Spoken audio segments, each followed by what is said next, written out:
સાબુદાણાની ખીચડી કે વડા તો તમે બહુ જ બનાવ્યા હશે.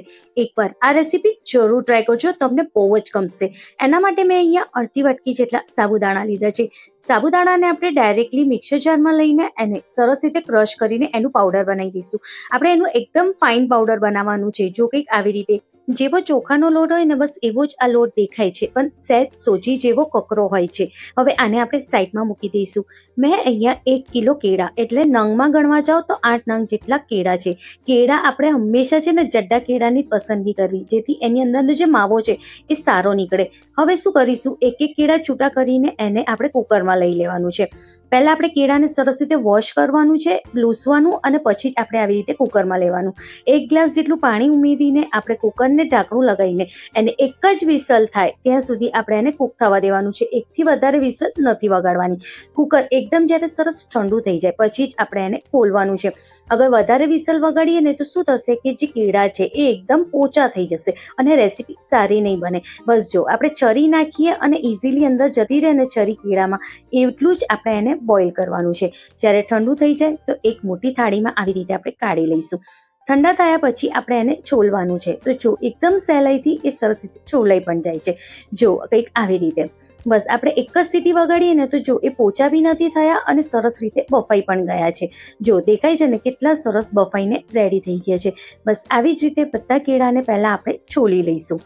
જ્યારે આપણે બધા કેળાને છોલી લઈએ તો આ 8 કેળામાંથી 2 કેળા આપણે સાઈડમાં રાખવાના છે, જે નાની સાઇઝના હોય, અને મોટી સાઇઝના અને જાડી સાઇઝના બધા કેળાને આવી રીતે આપણે એકદમ ઝીણી ઝીણીથી કદુકસ કરી દઈશું. 2 કેળાનું આપણે શું કરીશું એ હું તમને આગળ બતાવવાની જ છું. જો કંઈક આવી રીતે આપણે એને કદુકસ કરીએ ને તો એકદમ સરસ એનો માવો બનીને રેડી થઈ જાય છે. હવે એમાં આપણે થોડુંક જ મીઠું ઉમેરવાનું છે અને 1 થી 1.5 ચમચી જેટલું સફેદ તલ ઉમેરીશું અને 1 મુઠ્ઠી જેટલા આપણે આમાં લીલા દાણા ઉમેરવાના છે. હવે આની અંદર જે આપણે સાબુદાણાને ક્રશ કરીને જે પાવડર બનાવ્યું ને એને પણ આની ઉપર ઉમેરી દઈશું. હવે બધાને એકદમ સરસ મસળતા જઈશું અને મિક્સ કરતા જઈશું. પાણીનો ઉપયોગ કર્યા વગર એનો સરસ લોટ બાંધીને આપણે રેડી કરવાનો છે. તો જેમ જેમ આપણે એને મસળીએ છીએ ને બસ એમ બધું સરસ લોટ બંધાતો પણ જાય છે અને સરસ જેમ આપણે લોટ બાંધીએ ને એવો સરસ લોટ બંધાઈને રેડી પણ થઈ જાય છે. જો કંઈક આવી રીતે જો છે ને કેટલો સરસ લોટ બંધાઈને રેડી થઈ ગયો છે. અગર હાથ ઉપર બહુ લોટ ચોટતો હોય તો થોડું તેલ લગાવીને ઢાંકીને મૂકી દેવાનું. હવે બીજા જે 2 બાફેલા કેળા છે એને કંઈક આવી રીતે આપણે સ્મેશ કરી દેવાનું છે. આપણે એને રફલી સ્મેશ કરવાનું છે. એવું નથી કે મોટા પીસ રહી જશે, નાના. આપણે ખાલી કાંટાના મદદથી એને કંઈક સરસ રીતે આપણે સ્મેશ કરી દઈશું. હવે એમાં આપણે નારિયેળની છીણ ઉમેરવાની છે. તો 4 આખી ચમચી આવી રીતે ભરીને 4 ચમચી જેટલું આપણે નારિયેળની છીણ એમાં ઉમેરીશું. હવે આની અંદર આપણે અડધી ચમચી જેટલું ખસખસ ઉમેરીશું, જેથી જે આપણો આ નાસ્તો છે બહુ જ ટેસ્ટી બનીને રેડી થાય. હવે આપણે આની અંદર 2 ચમચી જેટલું શેકેલી અને અધકચરી વાટેલી સિંગ ઉમેરીશું. સિંગ ઉમેરવાથી આનો જે ટેસ્ટ છે એ બહુ જ સરસ થાય છે. 1 ચમચી જેટલું આપણે વરિયાળી ઉમેરીશું અને 2 ચમચી જેટલું કિશમિશ અને 2 ચમચી જેટલું આપણે કાજુના કટકા કરીને ઉમેરવાના છે. હવે આની અંદર આપણે 1 ચમચી જેટલું તળેલી ખાંડ ઉમેરીશું. આ ઓપ્શનલ છે, અગર તમે ઈચ્છો તો નાખો, નહીં તો સ્કીપ પણ કરી શકો છો. 3 થી 4 કડી પત્તાને એકદમ ઝીણા સમારીને ઉમેરવાનું છે. 1 ચમચી જેટલું આદુ મરચાં ઉમેરીશું અને મુઠ્ઠી ભરીને આપણે કોથમીર ઉમેરવાની છે. એકચ્યુઅલી શું છે કે આ થાળીમાં મારું બધું આવતું નહોતું એટલે મેં મોટું બાઉલ લઈ લીધું છે અને એમાં બધી વસ્તુને મેં એમાં ઉમેરી દીધું છે. હવે આની અંદર મેં મીઠું નાખવાનું ભૂલી ગઈ હતી એટલે મીઠું આપણે થોડુંક જ ઉમેરવાનું, કારણ કે આપણે પહેલાં લોટમાં પણ ઉમેરેલું છે. હવે બધાને સરસ રીતે આપણે મિક્સ કરી દેવાનું છે. મિક્સ કર્યા પછી મને યાદ આવ્યું કે મેં કાળા મરી તો ઉમેર્યા જ નહીં, એટલે મેં અડધી ચમચી જેટલું કાળા મરીનું પાવડર ઉમેર્યું છે. આ નાસ્તો જેટલો તીખો અને ચટપટો હોય ને એટલો ટેસ્ટી લાગે, એટલે મેં કાળા મરી તમે તમારા તીખાસ જે પ્રમાણે ખાતા હોય એ પ્રમાણે પણ ઉમેરી શકો છો. બધાને ફરીથી આપણે સરસ રીતે મિક્સ કરી દઈશું. મિક્સ થઈ જાય તો એના નાના નાના આપણે ગોળા વાળી દેવાના છે. જો કંઈક આવી રીતે લીંબુ આવે છે, નાનું લીંબુ, બસ એ જ સાઈઝના આપણે આવી રીતે ગોળા વાળીને રેડી કરી દઈશું. જો કંઈક આવી રીતે છે ને બસ આવી જ રીતે જ્યારે બધા ગોળા વળાઈ જાય તો એને હવે આપણે સાઈડમાં મૂકી દઈશું. ત્યાં સુધી લોટ પણ આપણો સરસ રીતે સેટ થઈ ગયો હશે. હવે એ હાથ ઉપર થોડું આપણે પહેલાં તેલ લગાવી દઈશું, જેથી જ્યારે આપણે નાસ્તો બનાવીએ તો હાથ ઉપર ચોટે નહીં. હવે જે રીતે આપણે રોટલીનો લુઓ કેટલા મોટો કરતા હોઈએ છીએ બસ એટલો જ મોટો લુઓ કરીને આપણે રેડી કરી દેવાનું છે. જો કંઈક આવી રીતે છે ને બસ આવી જ રીતે હવે આંગળીના અને અંગૂઠાના મદદથી એને કિનારોથી થોડું સહેજ ફેલાઈ દઈશું.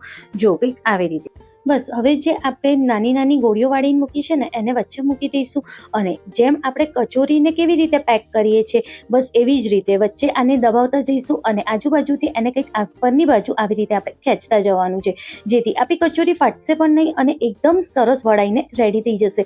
જેવી રીતે આપણે સ્ટફ પરાઠાની કચોરી બનાવીએ ને બસ એવી જ રીતે આપણે આને પણ પેક કરવાની છે. જો કંઈક આવી રીતે જ્યારે એકદમ સરસ પેક થઈ જાય તો હાથ ઉપર આવી રીતે આપણે એને ગોળ ગોળ ફેરવી દઈશું, જેથી એકદમ સરસ એનો શેપ આવી જાય. પછી બે હાથની વચ્ચે એને સહેજ જ દબાવવાનું છે અને જો કેટલો સરસ નાસ્તો બનીને રેડી છે. બસ આવી જ રીતે બધી કચોરીઓને આપણે બનાવીને રેડી કરી દેવાની છે. એની જે કિનારો છે આપણે ખાસ કરીને ધ્યાન રાખવાની કે ફાટે નહીં, એટલે હાથ ઉપર સહેજ ફેરવી દેવાનું. બસ આવી જ રીતે બધી કચોરીઓને આપણે બનાવીને પહેલા રેડી કરી દઈશું. બહુ જ આસાનીથી આ કચોરીઓ બંધાઈ જાય છે, સહેજ બી ફાટતી નથી અને સહેજ બી વેરાતી નથી. એટલી સરસ આ કચોરીઓ બનીને રેડી થાય છે. જરૂરી નથી કે ઉપવાસ હોય કે વ્રત હોય કે અગિયારસ હોય તો જ તમે આ ખાઓ, તમે એમનેમ પણ આ કચોરીઓ બનાવીને ખાઈ શકો છો. બહુ જ ટેસ્ટી લાગે છે. હવે શું કરીશું, તેલને સહેજ ગરમ થાય એટલે આપણે કચોરીઓને તળવા મૂકવાની છે. પેનમાં કે તોડામાં જેટલી તળવામાં આવે એટલી જ મૂકવાની, વધારે નહીં મૂકવાની અને એકદમ મીડિયમ ફ્લેમ ઉપર જ આપણે એને તળવાની છે. તળવાની ઉતાવળ નહીં કરવાની. આમ બી કેળા છે એટલે લાલ થતા સહેજ વાર જ લાગશે, પણ જ્યારે લાલ થશે તો એકદમ ક્રિસ્પી અને એકદમ ખસ્તા કચોરી બનીને રેડી થશે. બસ આવી જ રીતે ઉલટ પુલટ કરતા એકદમ ગોલ્ડન ગુલાબી થાય ને ત્યાં સુધી આપણે એને ફ્રાય કરવાની છે. જો કંઈક આવી રીતે ક્યારે બી તમને કંઈ બી અલગ રીતે નાસ્તો ખાવાની ઈચ્છા થાય તો આ રેસીપી તમે એકવાર જરૂરથી ટ્રાય કરી શકો છો. ખરેખર બહુ જ ગમશે. કાં તો કોઈક મહેમાન આવ્યા હોય કે ક્યારે બી તમારે કંઈક ફરાળમાં કંઈક અલગ કંઈક ખાવું હોય તો પણ તમે આને આસાનીથી બનાવી શકો છો.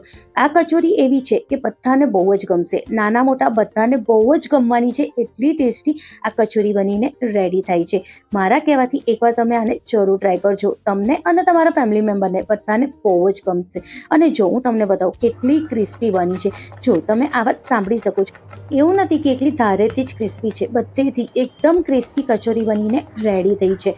સાબુદાણાની ખીચડી વડા તો બહુ જ ખાધા છે. એકવાર આ નવી રીતથી રેસીપી જરૂરથી ટ્રાય કરો. ખરેખર બહુ જ ટેસ્ટી છે. આની જોડે જે મેં ચટણી બનાવી છે એની રેસીપી મેં પહેલાં બી શેર કરેલી છે, હશે તો હું એની લિંક તમને નીચે આપી દઈશ. આજની આ નાસ્તાની રેસીપી તમને કેવી લાગી કમેન્ટમાં જરૂરથી જણાવજો. થોડી બી ગમી હોય તો દોસ્તો સાથે જરૂરથી શેર કરજો. મળીએ નવી રેસીપી સાથે.